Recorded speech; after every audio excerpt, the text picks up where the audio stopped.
ओम सजात्म स्वरूप परम गुरु शुद्ध चैतन्य स्वामी भगवान आत्मा। ओम नमः। ज्ञानी पुरुषों की आज्ञा थी।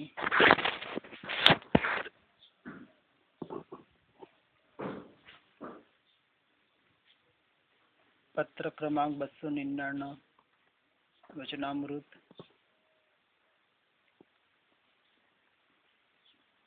गम्मे ते क्रिया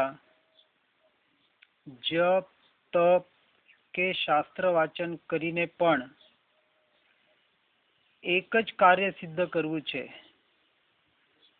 તે એ કે જગતની વિસ્મૃતિ કરવી અને સતના ચરણમાં રહેવું।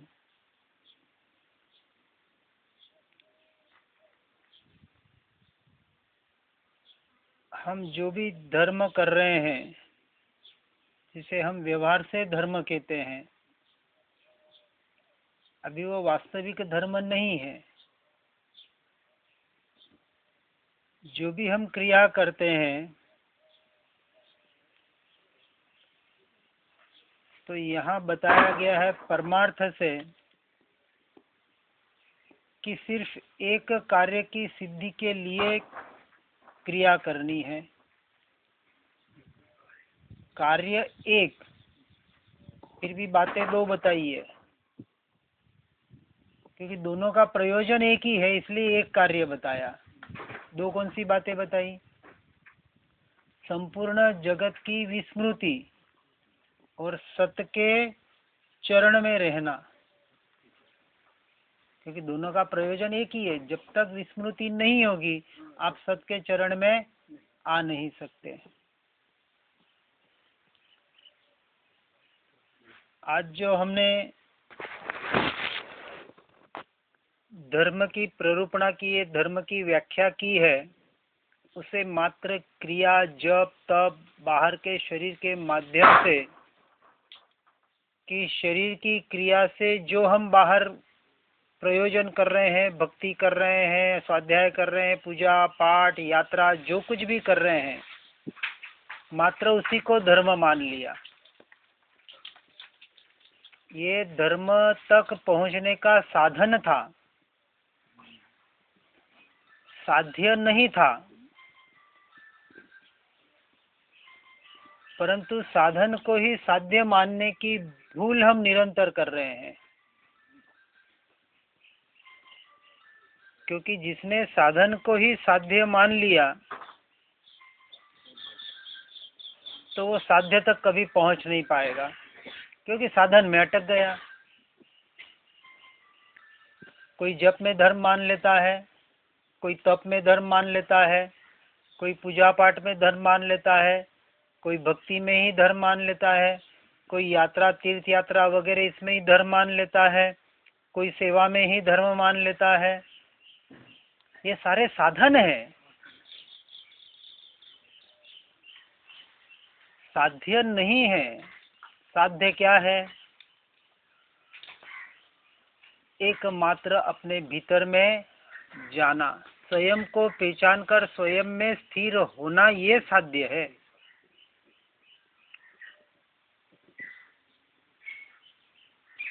क्योंकि परमार्थ से जो धर्म बताया, परमार्थ से कहा आत्मा ही परमात्मा है, और जो आत्मा परमात्मा स्वरूप है, उसके स्वरूप को जानकर पहचान कर उसमें निरंतर रमण करने का प्रयास करना, पुरुषार्थ करना, इसका नाम सच्चा धर्म है। आज दिन तक सत्य धर्म करने का प्रयास नहीं किया। पहले तो जानने वाले ने जाना ही नहीं, और जिन्होंने जाना उन्होंने उसने अपने जीवन में उतारने का प्रयास नहीं किया। अब हम जानने तो लग गए हैं, जानने बैठे हैं, जाना भी है, प्रयत्न नहीं करा तो, लेकिन जो पुरुषार्थ करना है, प्रयत्न करना है, निरंतर उसकी स्मृति में, उसकी जागृति में रहने का जो प्रयत्न करना है, वो यदि नहीं किया तो जाना भी अनजाना हो जाएगा, क्योंकि जितना जाना उसको जब तक हम हमारे संस्कार में नहीं उतारेंगे, क्योंकि आत्मा जब एक भव से दूसरे भव में जाता है तो अपने साथ जो संस्कार है उन संस्कारों को लेके जाता है। आपने क्या पढ़ा क्या सुना वो साथ में नहीं जाता है। यदि साथ में जाता तो हमने शास्त्र का ज्ञान कर लिया और हम कहेंगे हम धर्मी हो गए, इतने शास्त्र मुझे आते हैं, इतनी पूजा पाठ में करता हूँ, इतना सब कुछ करता हूँ। तो एक जो डॉक्टर होता है जो सब कुछ जानता है, एक एक नस के बाले में सर्जन होता है, उसको उसका अभ्यास होता है, एक एक ऑपरेशन करने वाला बराबर ऑपरेशन करता है, उसको भी शास्त्र का पूरा ज्ञान है, भले वो डॉक्टर ही का हो। एक इंजीनियर है, उसका इंजीनियरिंग का ज्ञान है। एक चार्टर्ड अकाउंटेंट है, उसको सब पूरा आपका हिसाब व्यवहार कैसे रखना, कहाँ कैसा खर्च करना, कहाँ बचाना, क्या करना, सब कुछ उसको नॉलेज में है, उसका अभ्यास है उसे। लेकिन ब्रेन हेमरेज हो गया, कुछ एक सिर पे चोट पड़ी और याददाश्त खत्म हो गई, अब कुछ याद रहने वाला नहीं है। एक क्षण में ये जीव यहाँ से छूट के दूसरे गति में चला जाएगा। यहाँ जो भी याद किया था वो वहाँ सब भूला हो, कुछ याद नहीं आने वाला। और इसका प्रमाण है हमारे पास। क्या प्रमाण है? हम खुद ही प्रमाण है कि पूर्व भव का कितना याद है। क्यों दूसरे को पूछे? स्वयं को ठीक है, किसी को कोई विरलों को जाति स्मरण हो जाता है, पूर्व जन्म याद आ जाता है, वो तो करोड़ों में कोई निकलता है। तो हमें कुछ पूर्व भव का याद नहीं है, तो भव किए कि नहीं? हम कहते 84 लाख योनियों में जाके घूम के आए, कितनी योनियों की बातें याद है बताओ? नहीं याद है। तो जब से पूर्व का याद नहीं है तो इस भव का अगले भव में कहां से याद रहेगा? नहीं रहने वाला। अब अपने दूसरे की बात नहीं, अपन स्वयं से तो घटित कर सकते हैं।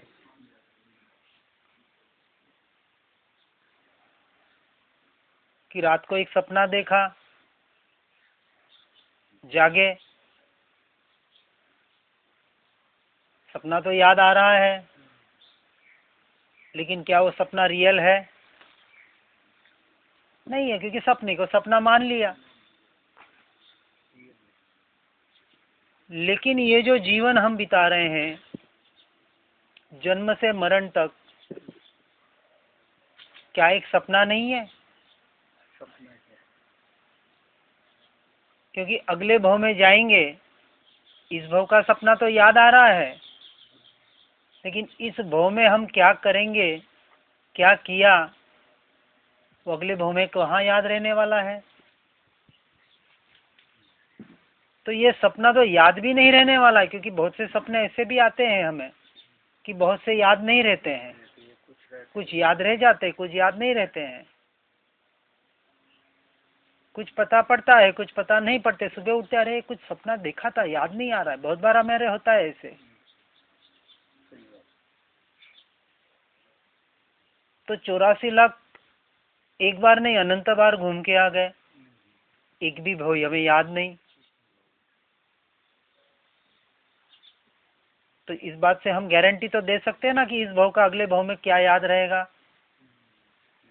84 लाख योनियों का एक योनि हमें एक भव याद नहीं आ रहा है, तो ये भव अगले भव में कहां से याद आएगा? इसलिए बाहर बाहर कितना प्रयोजन किया, वो सब यही के यही रहने वाला है। अंदर का होगा वो, कुछ अंदर जो संस्कार बनेगा वो अगले भव में, अब संस्कार अगले भव में आएगा, इसकी क्या गारंटी? वो भी गारंटी हमारे पास है।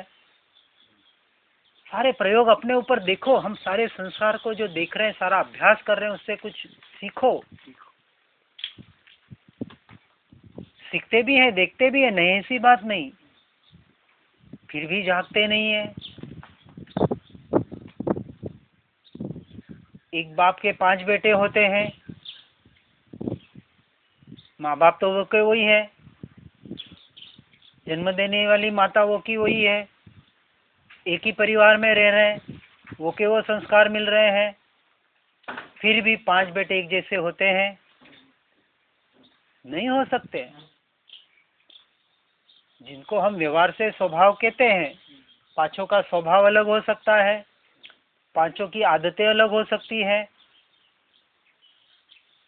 पांचों की मान्यताएं अलग हो सकती है। अपने जो नजदीक से नजदीक है, अपने घर में, अपने परिवार में, अपने स्वयं पे हम ये चीजें घटित कर सकते हैं। ऐसा क्यों? आपके 3 बेटे हैं, क्या आपने तीनों बेटों को अलग अलग संस्कार दिए?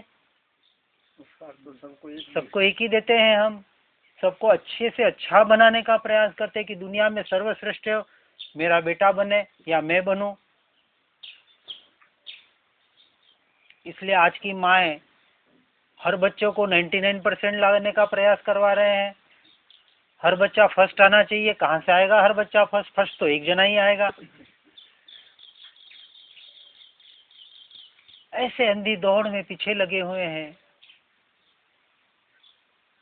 और वही काम हम धर्म क्षेत्र में भी, क्योंकि संस्कार जो पड़े हैं, संस्कार तो भले वो संसार का हो या धर्म क्षेत्र का हो, संस्कार नहीं बदलते हैं।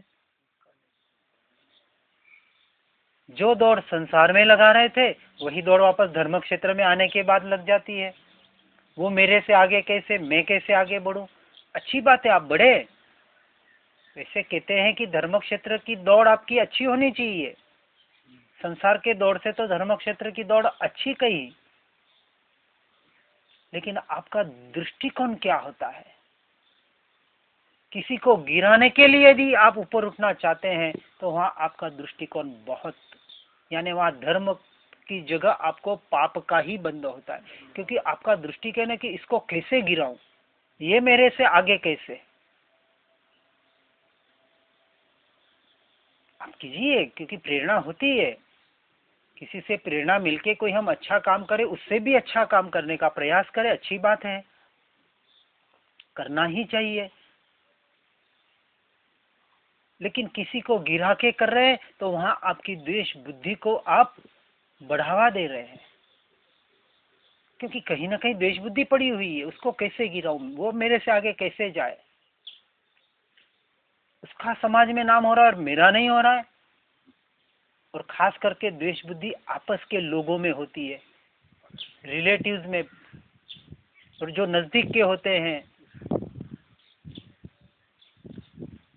उनमें ही होती है। पर ऐसे लेना देना होता नहीं है, वहां अपना अहंकार का पोषण होता नहीं है।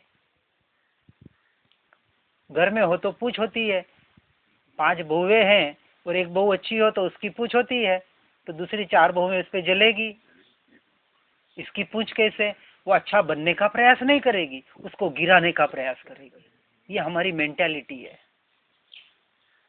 और यही धर्म क्षेत्र में मेंटालिटी हम कंटिन्यू करते हैं, क्योंकि संस्कार वही बना हुआ है। ये जो संस्कार है, इसलिए कहा कि ऐसे संस्कारों को दृढ़ बनाओ जो इस भव के तो हमको दिख रहे हैं सामने।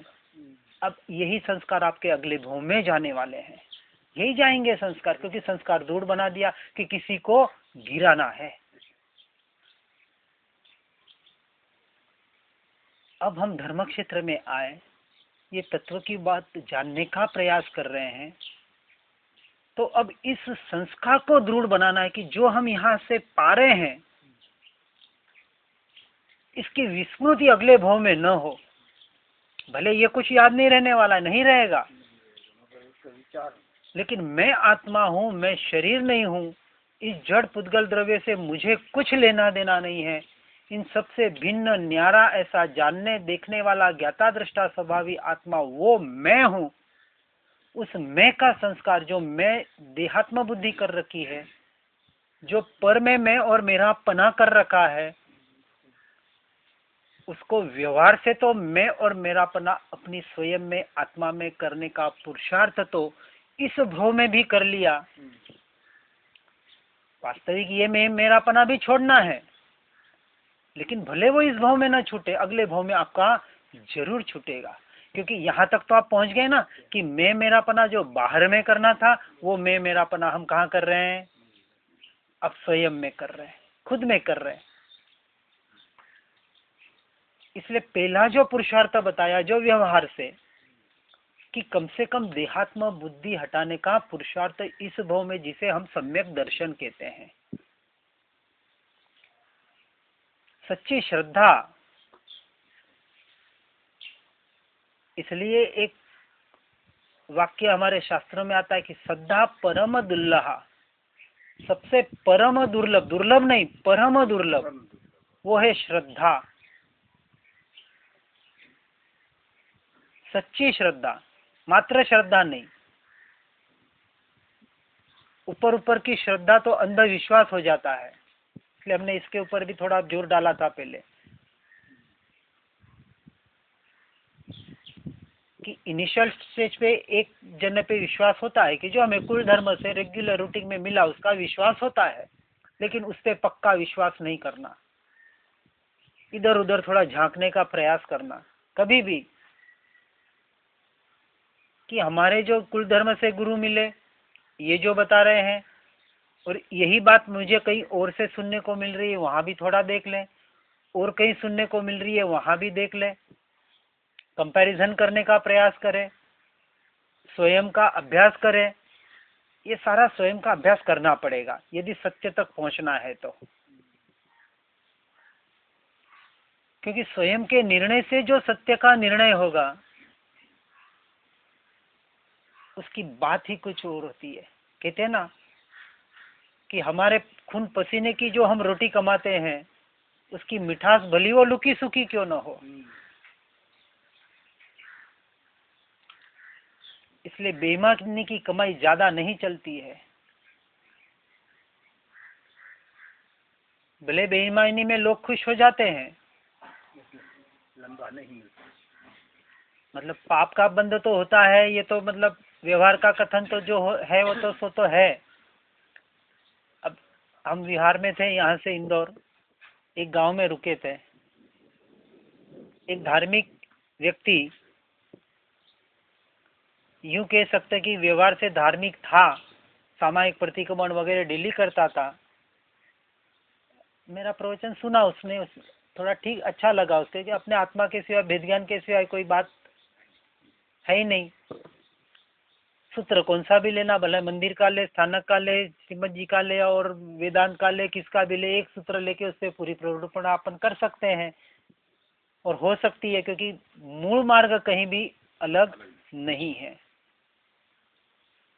उसको अच्छा लगा तो उसने आके, वो विहार में 2 दिन तो सुना उसने, तो विहार में साथ में आया, 5-6 किलोमीटर, तो 1-1.25 घंटा मेरे साथ था।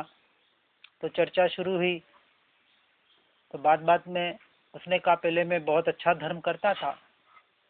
मैं क्यों करता था, सामाजिक प्रतिक्रमण जो भी उनकी क्रिया होती है उनके हिसाब से करते थे, मैं तो अब क्यों नहीं करते। तो क्या पहला तो मेरे पास बहुत अच्छा था, व्यापार वगैरह भी अच्छा चल रहा था, कमाई भी अच्छी हो रही थी, लेकिन जैसे जैसे धर्म बढ़ता गया क्या पता मेरी कमाई घटती गई, कारण कुछ भी हो, तो कि मेरा धर्म से विश्वास उड़ने लग गया। और मैंने विचार किया कि मैं इतना धर्म करता हूँ, मैं इतनी क्रियाएं करता हूँ, तो भी जीवन में बढ़ने की जगह मैं पीछे हटता जा रहा हूँ। और जो पापी संसार में इतने बड़े बड़े पाप कर रहे हैं, बड़ी बड़ी चोरियां कर रहे हैं, वो अपने जीवन को देखो कितने आराम से व्यतीत कर रहे हैं,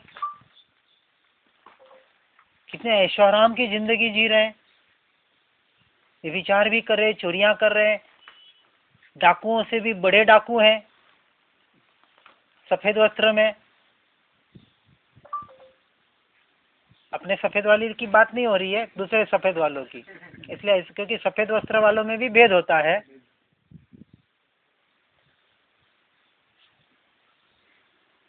एक हिसाब से नेताओं की कह सकते हैं, किसी पे आपको आरोप नहीं लगाना है, सिर्फ कहने के लिए कह रहे थे, क्योंकि सफेद वस्त्र वाले बहुत होते हैं। जहाँ जहाँ जे जे योग्य छे तहाँ समझवू ते, किसी अपेक्षा से कहा जाता है। तो इतनी चोरियां करके भी ऐश आराम में रह रहे, सुख सुविधा में रह रहे, कहीं उनको दुख नहीं है। तो इसलिए इस विचार से मेरा धर्म के ऊपर विश्वास कम हो गया। अभी तोड़ा नहीं है पर कम हो गया, मैंने क्रियाएं छोड़ दी। क्योंकि तत्व की जब बात आती है, आत्म तत्व की, परमार्थ की जब बात होती है, तब क्रियाओं पे जोर नहीं दिया जाता, नहीं दिया जाता। तो उसको लगा कि मैंने क्रिया छोड़ी है तो शायद कुछ अच्छा किया होगा, ऐसे उसे लगा।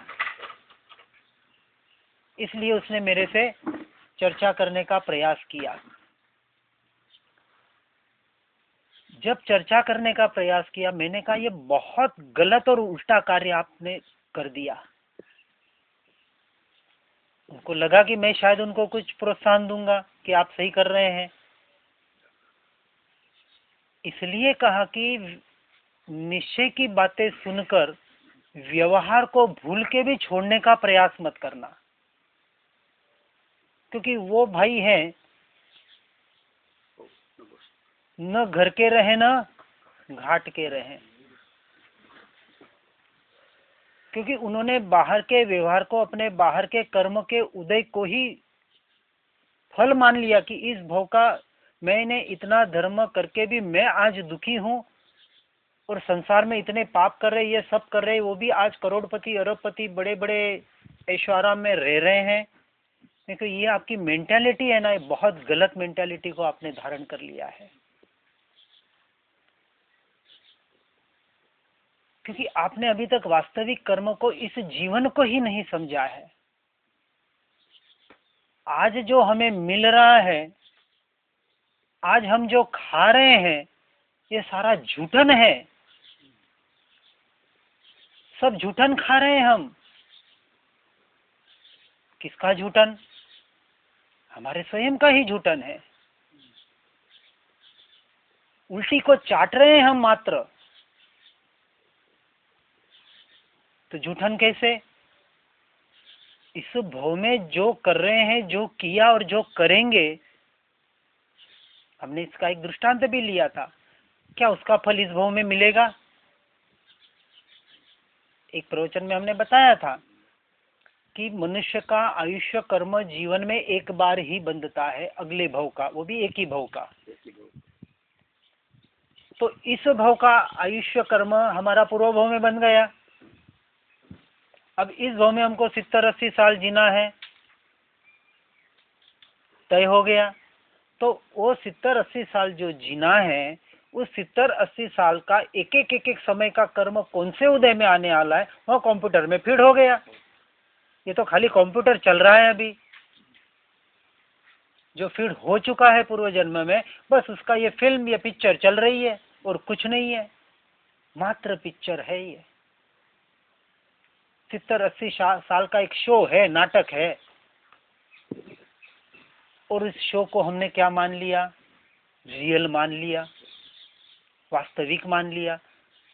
क्यों? वो जो कर रहा है, ये उसके पुण्य पूर्व में कुछ पुण्य ही अच्छी की होगी, उसका फल उसको मिल रहा है। अब इस भव में जो पाप करेगा, उसका फल तो आगे भुगतेगा ना। अब यदि तुम पूर्व और अगले का जन्म नहीं मानते हो, तो फिर तुम्हारे लिए कोई मायना नहीं रखता। फिर करो पाप, जितने करने हैं उतने करो, ऐश आराम जितना करना है उतना खाओ, पियो और मजा करो। क्योंकि जो कर्म नहीं मानता है, धर्म नहीं मानता है, उसके लिए कोई बात ही नहीं है। क्योंकि तुम जो इस भव में पुण्य कर रहे थे, जो क्रिया कर रहे थे, भले तत्व को नहीं जाना, परमार्थ को नहीं जाना, उस पुण्य को भी तुमने छोड़ दिया इस वजह से कि तुम्हारे जीवन में संकट आ गया, तुम्हारी अच्छी परिस्थिति थोड़ी डाउन हो गई, और आपने सोचा कि धर्म करते हुए भी मेरी परिस्थिति डाउन क्यों हो गई, और वो देखो अधर्म करते हुए भी कहाँ कहाँ बढ़ रहा है, आगे बढ़ रहा है। क्योंकि इस मेंटालिटी को पहले बदलो। हम क्रिया के लिए जब बात करते हैं तब ये नहीं कहते हैं कि क्रिया छोड़ो करके। क्रिया जिस उद्देश्य से बताई है उस उद्देश्य को पकड़ने का प्रयास करो, और जब उस उद्देश्य तक यानी उस ऊंचाई तक पहुंच जाओ तो नीचे की क्रिया छूटने की नहीं, छूटने की बात होती है, छोड़ने की नहीं। छूट जाए तो पकड़ना मत, क्योंकि छूटेगी ऑटोमेटिक। अब मेरे पास दो व्यवहार आए, मेरे दुकान पे दो ग्राहक आए, एक 100 रुपए का ग्राहक है और एक 1000 रुपए का ग्राहक है, और मेरे पास एक कोई अटेंड करने का टाइम है। किसको टाइम हम अटेंड करेंगे? दोनों को पूछेंगे आपको क्या चाहिए, वो बोलेगा मेरे को रेडियो चाहिए, दूसरे को बोलेगा आपको, वो बोलेगा मेरे को टीवी चाहिए। अब बड़ा ग्राहक कौन? टीवी मिनिमम 5000, 10,000, 20,000, 50,000, वो आपको इतने के लिए पता नहीं। अभी रेडियो टेप रिकॉर्ड 1000, 2000, 5000, ठीक है, तो बड़ा ग्राहक तो वो हुआ। तो कहेगा 1-2 मिनट, हाँ। मतलब यदि आपको ऊंची चीज मिल रही है तो आप छोटी चीज पे ध्यान नहीं देंगे, और छूट जाएगी तो छूट जाएगी, सीधी सी बात है। धर्म क्षेत्र में भी वही करना है, छोड़ना नहीं है। वो उस ग्राहक को छोड़ेगा नहीं और चला जाएगा तो पूछेगा भी नहीं, ठीक है। उनको बोले 2 मिनट रुको, ऐसे ही कहेगा, तो उसको भी नहीं छोड़ना है। और छूट जाए तो बड़े को पहले पकड़ना है। करना तो वही था, लेकिन जीव कैसे अटक जाता है। इसलिए हम कहते हैं कि संस्कार को ऐसा दृढ़ बनाओ कि अगले भाव में वो हमारे साथ आए। ये क्रियाकांड साथ में नहीं आने वाला। बाहर क्षेपशम ज्ञान कितना लिया, कितने शास्त्र पढ़े, कितनी क्रिया की, इसलिए शरीर के क्रिया में धर्म मान लिया, वो आगे नहीं बढ़ने वाला। पुण्य का बंधक करेगा। कोई भी क्रिया व्यर्थ नहीं होती है, बार बार मैं बताने का प्रयास। इसलिए कोई भी क्रिया छोड़ने का प्रयास तो भूल के भी नहीं करना। क्रिया एक से एक सरस है, कोई क्रिया खराब नहीं है, भले वो व्यवहार की हो, भले वो निश्चय की हो, किसी में अटकना नहीं है। जैसे जैसे, इसलिए उसके लिए हमें स्वाध्याय सत्संग इस पे क्यों बल दिया गया कि उससे सही क्रिया को, सही तत्व को समझकर हमें भीतर में उतारने का प्रयास करना है। इसलिए ये जो बात बताई कि गम्मे ते क्रिया हो, शरीर की जो भी क्रिया हो, जप तप स्वाध्याय सत्संग यात्रा, जो भी क्रिया हो, जो भी हम व्यवहार से शरीर से कर रहे हैं, ये क्रिया करके कार्य तो एक ही सिद्ध करना है। एक ही कार्य बताया, तो उस सिद्ध जो कार्य सिद्ध करना है उसको लक्ष्य में रखकर फिर सब क्रिया करनी। क्रिया नहीं करना ऐसा नहीं कहा, लेकिन उन क्रियाओं में अटकना नहीं है। उस क्रिया को धर्म मान लिया तो आप सत्य तक नहीं पहुंच पाएंगे, हम कभी नहीं पहुंच पाएंगे, क्योंकि क्रिया को साध्य मान लिया, अब साध्य को भूल गए। सिर्फ शास्त्र वाचन करते रहे, कुछ दोहे याद कर लिए, कुछ याद करना, उसको ही धर्म मान लिया। शास्त्रों के शास्त्र याद हो गए, पंडित बन जाएगा, विद्वान बन जाएगा, पर धार्मिक व्यक्ति बनना बहुत मुश्किल है। धार्मिक व्यक्ति बनने के लिए, धर्म को जीवन में अपनाने के लिए बाहर का इतना बहुत कुछ नहीं करना पड़ता, भीतर में बहुत कुछ करना पड़ता है। क्योंकि संस्कार हमारे इतने उल्टे पड़े हुए हैं भीतर के, पूर्व जन्म के ऐसे ऐसे संस्कार हम साथ में लेके आए हैं, हमें स्वयं को पता नहीं। इसलिए का एक पिता के 3 बेटे हो, तीनों बेटे हो एक जैसे नहीं निकलते, क्योंकि उनके पूर्व के संस्कार है। इस भूमि में तो हम तो हर जने को अच्छे से अच्छा बनाने का प्रयास करते हैं, फिर भी ऐसे संस्कार उसके उदय में आ जाते हैं कि एक तो सीधे लाइन पे चला जाता है और एक आउटलाइन पे भी चला जाता है, और फिर हम छाती कूटते हैं, रोना रोते रहते हैं, उसमें भी राग द्वेष हो जाता है, किसी को अच्छा किया तो मैंने किया और बुरा किया तो उसने उसकी वजह से हुआ। वहाँ अपना अहंकार भी पोषण का हो जाता है वापस। जो हो रहा है जिस जीव के अपने अपने कर्म के उदय से हो रहा है। अब वहाँ जो यदि गलत हो रहा है उसको सुधारने का प्रयास करो, नहीं ऐसा नहीं कहा, लेकिन फिर भी नहीं सुधर रहा है तो उसके हाल पे यही करना पड़ेगा। यदि संसार से छूटना है छूटना तो है ना है, तो क्या पुरुषार्थ चल रहा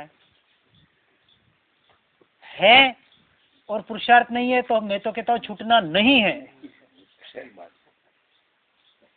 पुरुषार्थ बिना तो कहाँ आएगा फल तो। और यदि है छूटना है तो पुरुषार्थ धीमे धीमे नहीं, सफेद बाल वालों के लिए धीमे धीमे नहीं। कल ऐसे बोला, कल करे सो आज कर, आज करे सो अब। फल जल्दी जाएगी। अब वो तो ठीक है, 40-50 साल वाले काले बाल वालों के लिए, जो काले बाल करते हैं उनके लिए नहीं, जो वास्तविक नेचुरली काले बाल वाले हैं उनके लिए। मतलब नेचुरली भी हो सकते हैं, 50-60 वाले भी कभी कभी हो सकते हैं, 80 वाले हाँ कभी कभी हो सकते हैं, इसलिए कह रहा हूँ ना नेचुरल हो सकते हैं। लेकिन एक इसलिए जो 4 हमारे आश्रम की व्यवस्था रखी, 25 साल, 50 साल, 60 साल खत्म।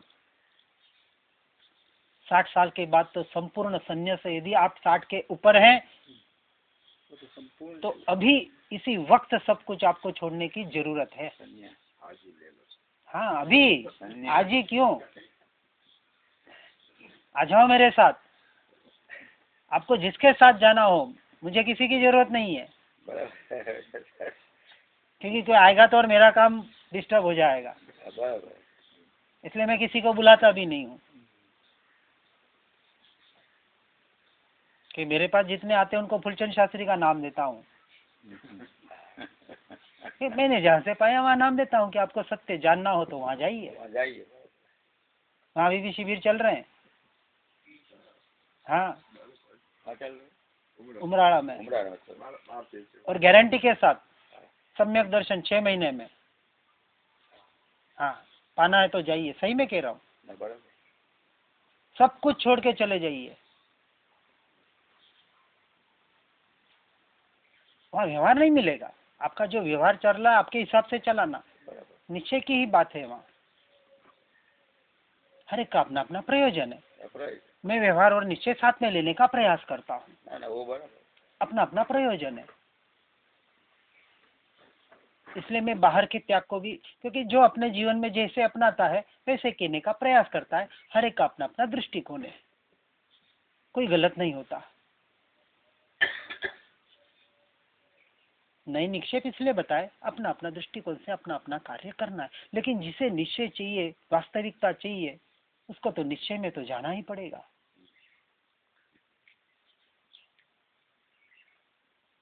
इसलिए यहाँ जो बात बता रहे हैं कि आप शरीर से गम्य ते क्रिया, कौन सी भी क्रिया करो, एक ही लक्ष्य से करनी है कि संपूर्ण जगत की विस्मृति।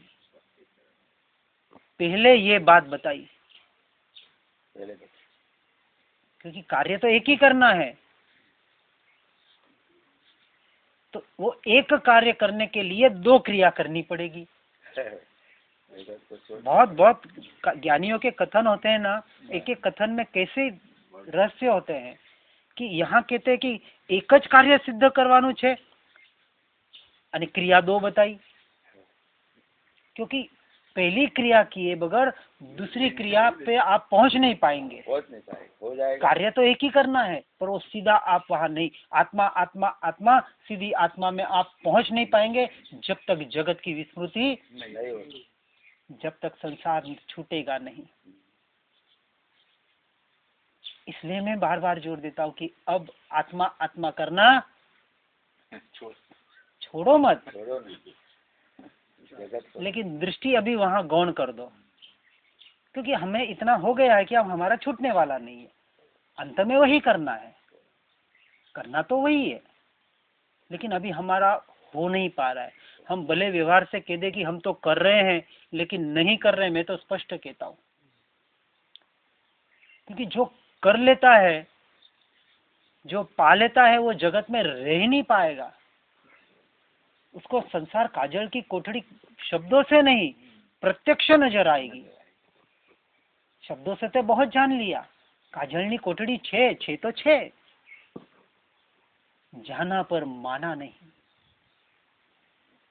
और माना नहीं, ये इसका प्रमाण है कि अभी तक जीवन में उतरा नहीं। मानने वाले के जीवन में उतरने लग जाता है, वो फिर संसार में रह के भी नहीं रहता है, कमल जैसे हो जाता है। अब अपना प्रयोजन करना, क्या मैं वास्तव कमल जैसे संसार में रह रहा हूँ? रह रहे तो सही, आप ठीक है, तो ठीक है, ठीक है, अभी योग्य नहीं है, योग्य तो नहीं है। ठीक है, ठीक मतलब ठीक, क्योंकि संसार में रहना तो कोठड़ी ही बताया।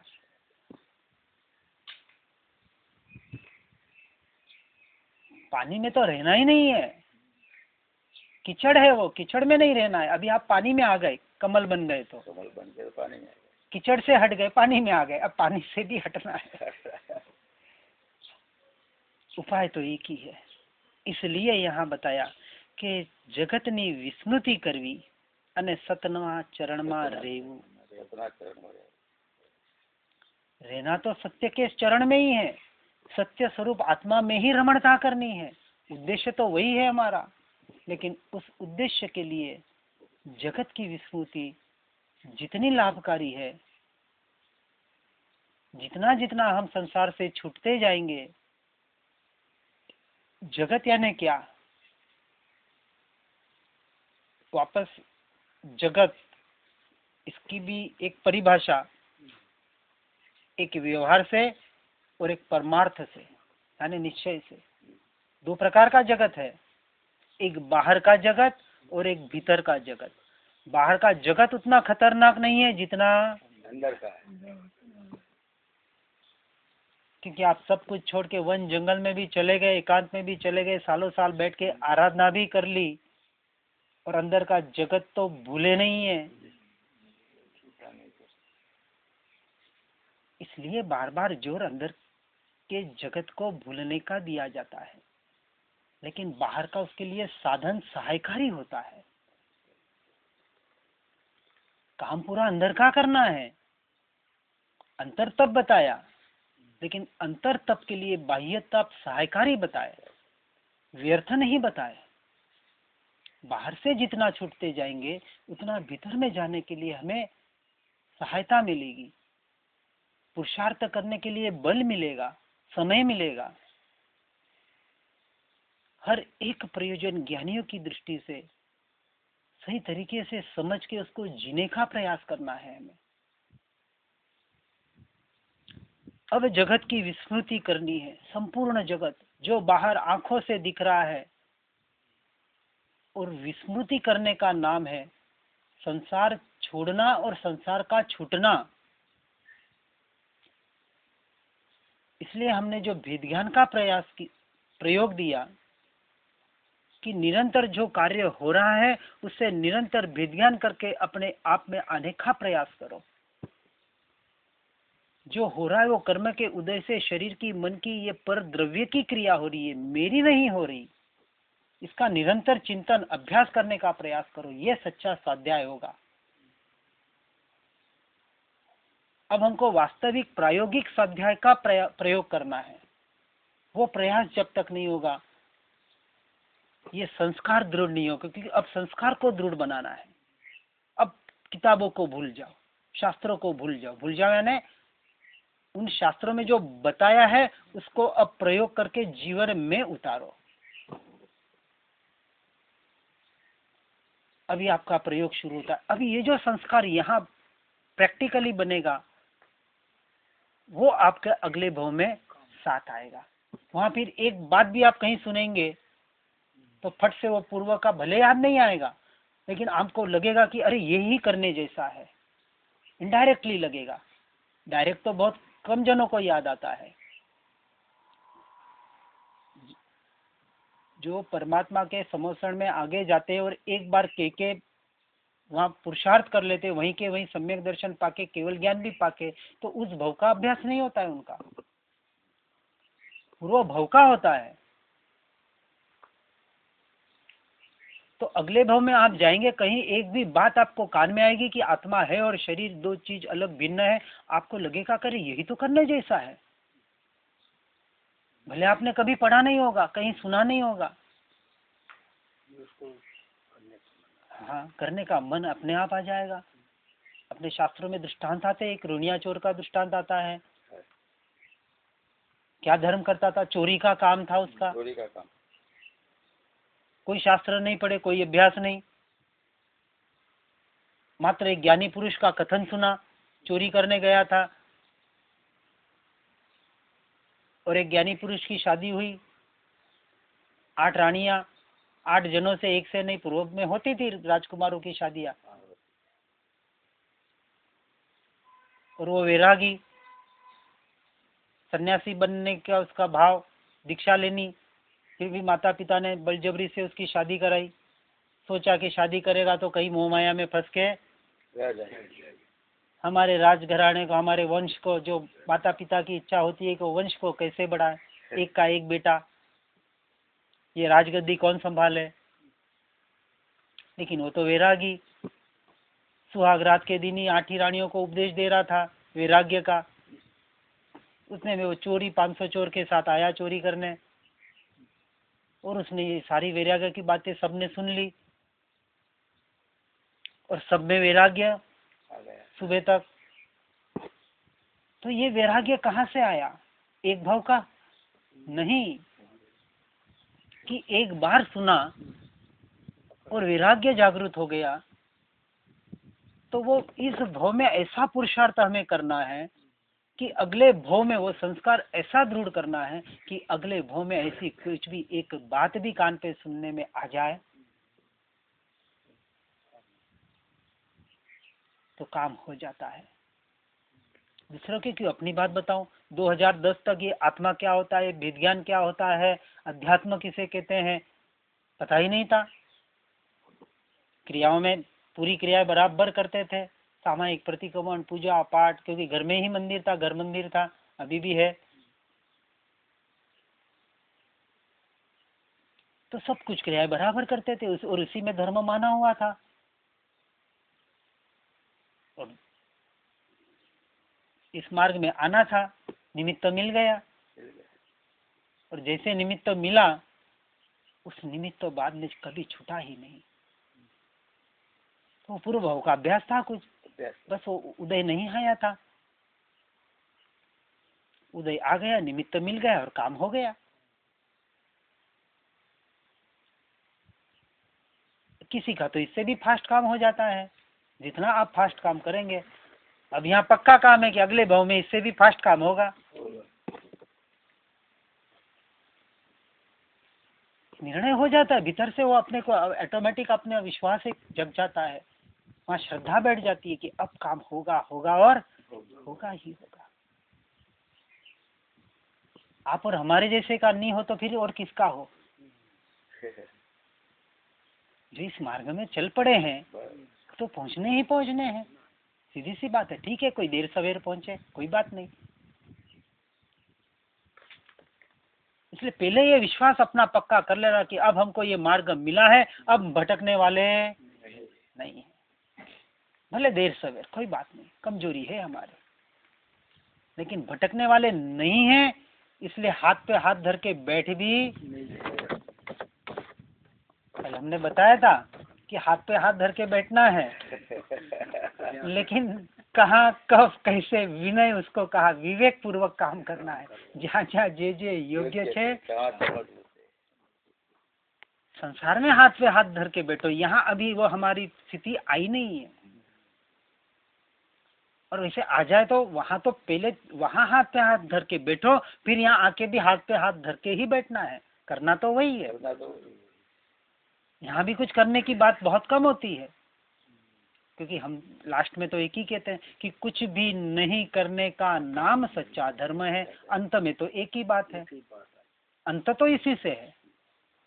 लेकिन उस अंत तक पहुंचने के लिए जो प्रारब्ध, जो पुरुषार्थ हमें करना है वो तो करना पड़ेगा। तो संसार छूट नहीं रहा है, तो छोड़ने का पुरुषार्थ भी। अब हमें क्या करना है? अब इसे पुरुषार्थ कहेंगे। क्यों कहेंगे? इस त्याग को सच्चा त्याग कहेंगे। इसके पहले कोई सच्चा त्याग नहीं। पहले दीक्षा ले ले। अब हम जो त्याग करेंगे वो अपने स्वयं के लिए कर रहे हैं। अब ये सच्चा त्याग होगा, क्योंकि अब मुझे आत्मा का काम करना है, मेरा काम करना है, मेरे स्वयं में रमणता करनी है। अब मेरे रमणता के लिए मैं पर से जितना कितना हटूं, इसका मैं पुरुषार्थ कर रहा हूं। इसलिए वो त्याग सच्चा त्याग व्यवहार से कहलाएगा। क्योंकि परमार्थ से तो कोई त्याग और ग्रहण है ही नहीं है। आत्मा तो त्यागोपादान शून्य तो शक्ति वाला है। एक शक्ति 47 शक्ति में एक शक्ति बताई त्यागोपादान शून्यत्व, यानी कुछ ग्रहण करना या कुछ त्याग करना, ये शक्ति आत्मा में है ही नहीं। वो कुछ ग्रहण भी नहीं करता, कुछ ग्रहण भी नहीं कर सकता और कुछ त्याग भी नहीं कर सकता। क्यों नहीं कर सकता? क्योंकि वो तो अरूपी तत्व है। किसको ग्रहण करे और क्या त्याग करे? अरूपी अविनाशी तत्व है। इसलिए व्यवहार से बताया कि एक बाल के एक अंश भी, एक बाल का टुकड़ा भी पड़ा तो इधर से उधर रखने की ताकत उसमें है नहीं। और दूसरी तरफ हम कहते सर्वशक्तिमान है, तो लोग सोचने लग जाते हैं क्या बात है, सर्वशक्तिमान और एक ताकत इधर से उधर। अरे कम से हाथ से नहीं, ये जादू से तो ऐसा ऐसा कर ले। बहुत जने करते हैं ना जादू से। पहले यति लोग करते थे। वास्तविक ऐसे यति जिनको कहते हैं, घर के घर उठा के ज्ञानेश्वर ने, ज्ञानेश्वरी जो पूरा दीवार चलाई थी कि नहीं चलाई थी, तो ऐसे प्रत्यक्ष उदाहरण है। घर के घर उठा के एक से दूसरी जगह। तो इतनी शक्ति, ये भी शक्ति किसकी है?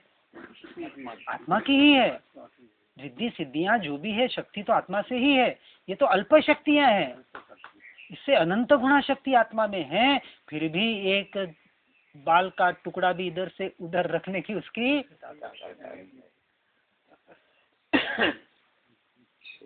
तड़खलाना बे टुकड़ा करवानी शक्ति नहीं। हाँ, एक तन कह के दो टुकड़े करने की ताकत नहीं है, ऐसा बताया। तो एक तन का और टुकड़ा नहीं कर सकता है और कहते सर्वशक्तिमान है। क्या बात है। उसकी शक्ति स्वयं में स्वयं से है। उसकी शक्तियों को जाना नहीं अभी तक हमने। एक समय में 14 राजलोक को जानने की उसकी शक्ति एक समय की शक्ति है। यहाँ बैठे बैठे और कितनी शक्ति चाहिए? हम खाली बाहर के शक्ति को शक्ति मान बैठे कि कुछ जादू टोना करे, कुछ ऐसा करे, कोई ट्रक को इधर से उधर फेंक दे। तो यहाँ बताया कि संपूर्ण जगत की विस्मृति करनी है। बाहर का जगत और भीतर का जगत, और भीतर के जगत के लिए बाहर का जगत सहायकारी है, जरूरी है। तो कम करने के लिए जैसे सहायकारी है, वैसे ही बढ़ाने के लिए भी। वही तो भीतर का जगत बढ़ा रहा है बाहर का जगत। तो इसलिए पहले कहाँ से छूटना पड़ेगा? दोनों साथ में। लेकिन बाहर का कार्यकारी बताया।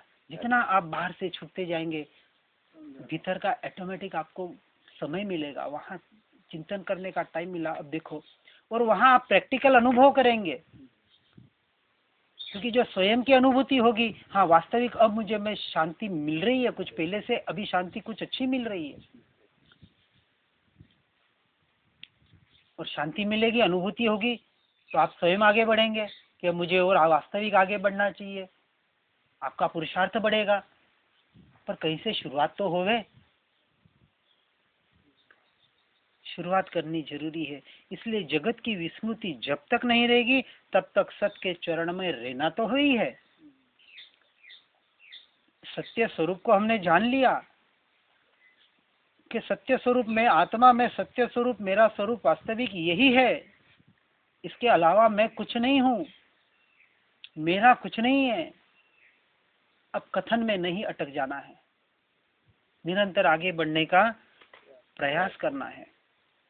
અને એ એક જ લક્ષ્ય ઉપર પ્રવૃત્તિ કરવાથી જીવને પોતાને શું કરવું યોગ્ય છે અને શું કરવું અયોગ્ય છે તે સમજાય છે અને समझातू जाए છે। क्या हमें समझ आ गई है? आ गई है? समझ, જાણવું અને સમજવું। જાણ્યો તો છે એ બારે નો જાણવો, આત્માનો જાણવાની વાત નથી। અહીંયા વ્યવહારથી થાય છે કે બારે તો સંસારને પણ જાણી લીધો, શાસ્ત્ર થકી આત્માને પણ જાણી લીધો, પણ જે સાચી સમજણ, જે સ્વરૂપ સમજ્યા વિના, જે સ્વરૂપ જાણ્યા વિના નથી કયો। સમજણ એટલે સમજણને સાર કયો, તત્વમાં તત્વ, મોટું તત્વ, તેમાં એક તત્વ મોટું રે, સમજણ સાર છે। અબદ્ધ સ્પષ્ટ અનન્ય નિયતની જે ગાથા છે નિત્યક્રમમાં આવે છે। તો સમજણને સાર એટલો, સમજણ એ મોટાથી મોટો તત્વ છે અને એ સમજણ એ જ સમ્યક દર્શન છે। જે અત્યારે સંસારથી જુદા પડવા માંગતા નથી એ અત્યારે સમજ્યા નથી। જાણ્યા છે, शास्त्र से जान तो लिया पर सही तरीके से समझा नहीं, क्योंकि समझ जैसे जैसे बढ़ती है वो संसार से दूर होते ही जाता है। क्योंकि अध्यात्म की जननी बताया उदासीनता को, और उदासीन भाव नहीं आ रहा है, इसका मतलब अभी तक हमारा वास्तविक अध्यात्म में प्रवेश ही,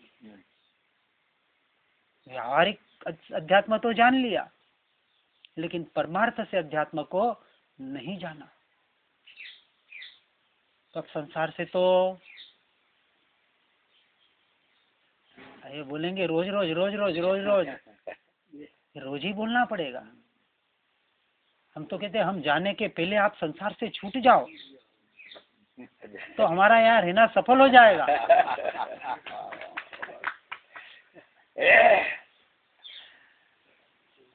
हम तो राम जी भाई को भी कहते अब ये छोड़ दो, ये सब बस बहुत हो गया, बहुत कर लिया।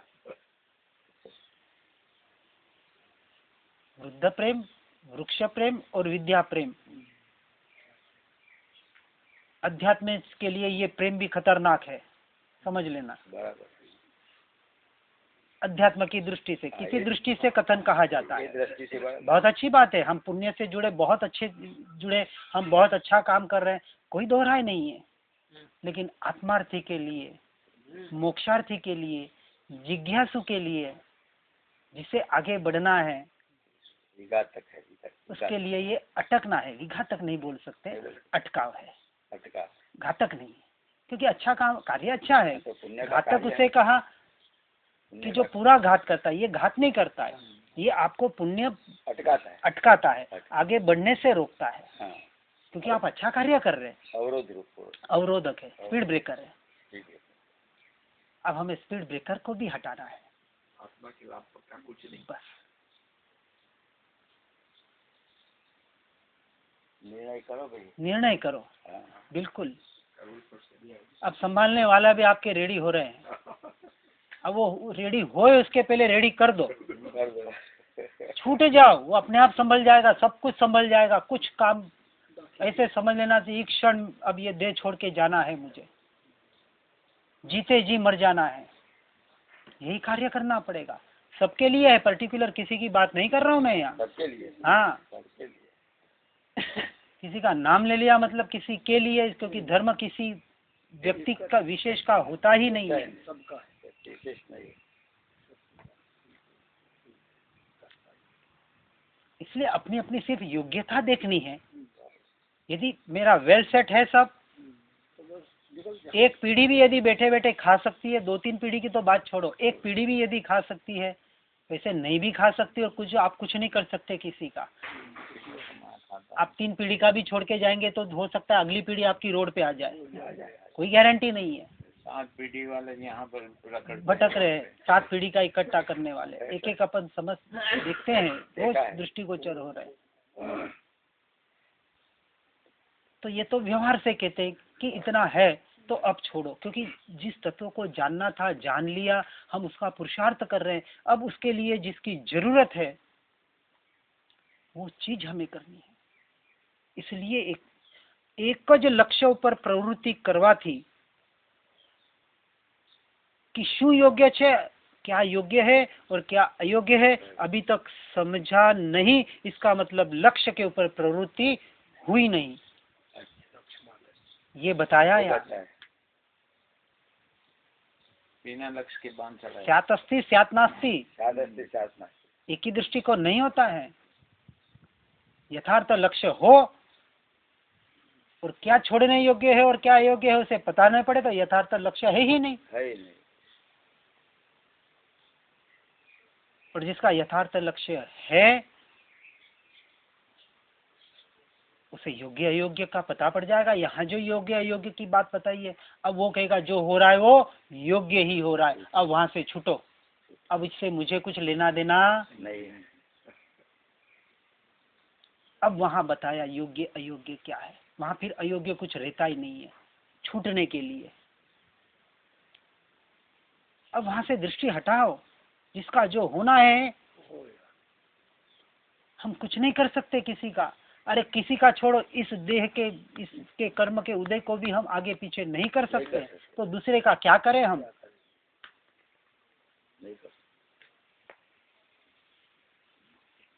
फिर भी परमार्थ से कहा, ये तो व्यवहार का कथन हुआ।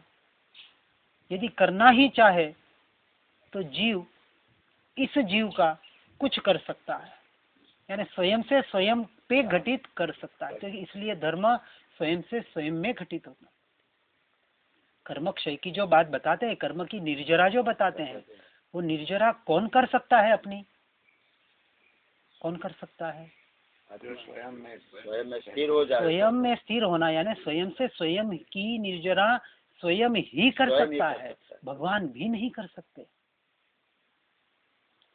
यदि परमात्मा नहीं कर सकते तो और किसी की क्या ताकत कि किसी के कर्म वो बदल दे। और वही परमात्मा में जो ताकत नहीं है वो ताकत स्व में पड़ी हुई है।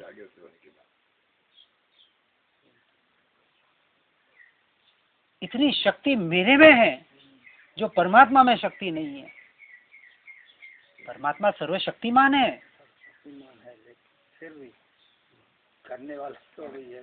लेकिन वो सर्वशक्तिमान किस राह पे चल के बना, और वही सर्वशक्तिमान बनने की ताकत मेरे में है।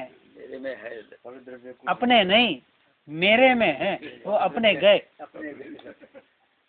एक द्रव्य बीजा द्रव्य कई કરી શકતો નથી। એક દ્રવ્ય બીજા દ્રવ્યનો કરી શકતો નથી, એક ગુણ બીજા ગુણનો કઈ કરી શકતો નથી, એક પર્યાય બીજે પર્યાયની કઈ કરી શકતી નથી, એક પર્યાય પોતાના પર્યાયનો કઈ કરી શકતો નથી। હવે એનાથી આગળ શું બોલો? એટલું વ્યવસ્થિત છે, એટલું વ્યવસ્થિત છે। એક પોતાની જ્ઞાન સ્વભાવની જાણવા રૂપ પર્યાય એક સમયમાં ઉત્પાદ થઈ, એક સમયમાં નષ્ટ થઈ, પાછી આવવાની નથી, ગઈ એ ગઈ। એક ગુણની એક પર્યાય, એ પર્યાય પોતાનો પર્યાયનો કઈ કરી શકતો નહીં, એક ગુણ પોતાના ગુણનો કઈ કરી શકતો નહીં, એક ગુણ બીજા ગુણનો કઈ કરી શકતો નહીં। એ તો દ્રવ્યની તો વાત बहुत दूर થઈ ગઈ। એટલો એટલો ખુલ્લો કરીને બતાવી દીધો। इतना तो खुला बता दिया, इतना हमने पढ़ लिया, जान लिया। ये भी बहुत कम जगह सुनने को मिलता है। अब इतना सुनने के बाद भी यदि हम जागना पड़ेगा, क्योंकि इतनी अच्छी बातें कर रहे हैं आप, इतनी ज्ञान, ये भी ज्ञान ही है, क्षेम ज्ञान भी अच्छा है कि यहाँ तक हम इतना तो पहुँचे। पर यहाँ तक पहुँचने वाला भी बहुत जने यानी अब आप कांजी स्वामी वाले में ले लो, श्रीमद जी वाले में ले लो, श्रीमद जी से भी कांजी स्वामी वाले इसमें ज्यादा पहुँचे हैं, क्योंकि एक एक जो श्रीमद जी के यहाँ नहीं मिला वो कांजी स्वामी ने एक एक शब्दों को, द्रव्यों को, शास्त्रों को इतना खुला कर दिया, वास्तविक किया। मैं तो कहता हूँ कि श्रीमद जी को समझना हो तो आपको कांजी स्वामी को समझना पड़ेगा, बिल्कुल सत्य है। आत्मसिद्धि का बिल्कुल आपको आत्मसिद्धि समझनी है तो द्रव्य गुण पर्याय को, क्योंकि कांजी स्वामी ने गुण और पर्याय को इतना खुला किया है खुला समय सार को लेके, वास्तविक अद्भुत चीज है। अद्भुत है।